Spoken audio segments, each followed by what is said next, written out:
Well, we're an all-volunteer art activist cooperative based in eastern Maine,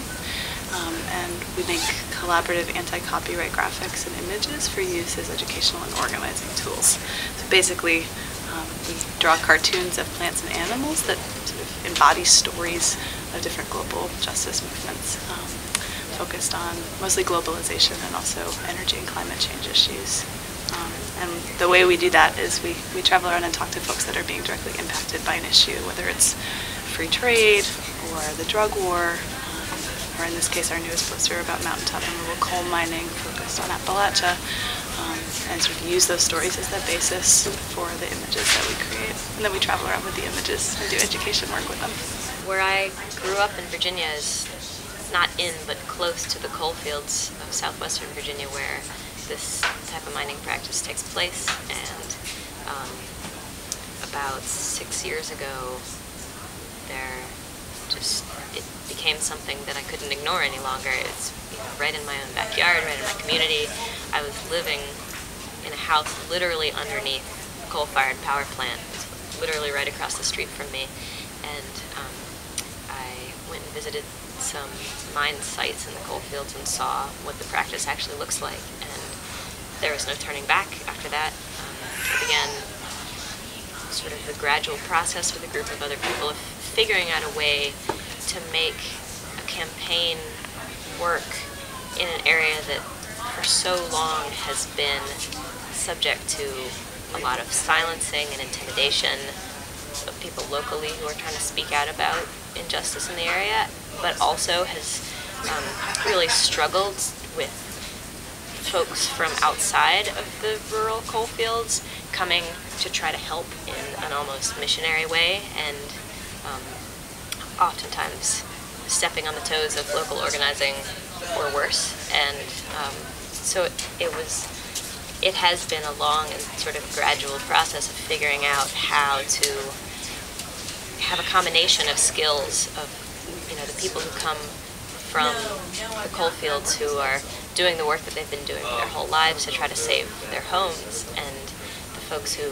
come from somewhere else who are trying to bring the skill sets that they have and learn how to follow the leadership of the local organizers. So that's how I got involved. I just started organizing with a movement called Mountain Justice Summer that's been having first summer-long organizing efforts to specifically make a space for folks from outside the coal fields to work with locals, and has also sort of evolved and grown into a year-round effort to try to keep new mine permits from being approved, try to be first responders after coal-related disasters happen. I had, a lot of knowledge of people and organizations in the area who are a lot of the folks who we went and visited and heard stories and saw what their backyards have turned into, and learned about medicinal plants and saw the real sort of spectrum of the beauty in the area and the destruction that's been taking place in the area. And then it's been over a year now that we've been working on taking those stories and crafting them into images of metaphors that you see on a giant banner hanging behind you. And as that has progressed, I've become more involved in the rest of the collective, because the Beehive Collective is really evolving in itself also, figuring out ways to, ways to grow and expand, and also stay tight-knit and share the different types of work, because not everybody illustrates all the time, and there's a lot of different roles that go into the posters. When we hear about different people's experiences, it's a collective process to figure out how those experiences and sort of shared truths are going to end up an image on the page, what characters are going to represent those, what relationship between different species in the natural world has the same kind of power dynamic or the same kind of interaction as the example in the human world that we're talking about. And so there's a lot of species research that happens, and a lot of mind mapping, which is a tool that we use to graphically organize thoughts and words to try to make some sense of how all the interconnectedness can fit together on a page. Folks are working super hard to kind of show the interconnectedness of different issues, to plot environmental and social justice issues like literally on the same page, and to use art as a tool for sharing information and trying to strategize about changes that need to be made. It's not art that sits in a gallery and only gets seen by a couple of people. It's not art that's only for those who have access and can afford it, but it's sort of art for, hopefully art for everyone. Our dream that we're working towards building is having like sort of a full-time year-round collective housing situation in the community where we live in Maine, and then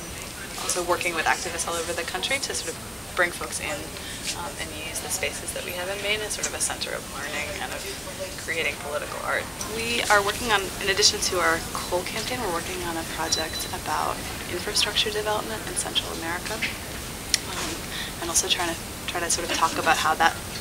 those development projects, which go under the umbrella name of the Plan Pueblo Panama, are related to infrastructure projects here in the U.S.,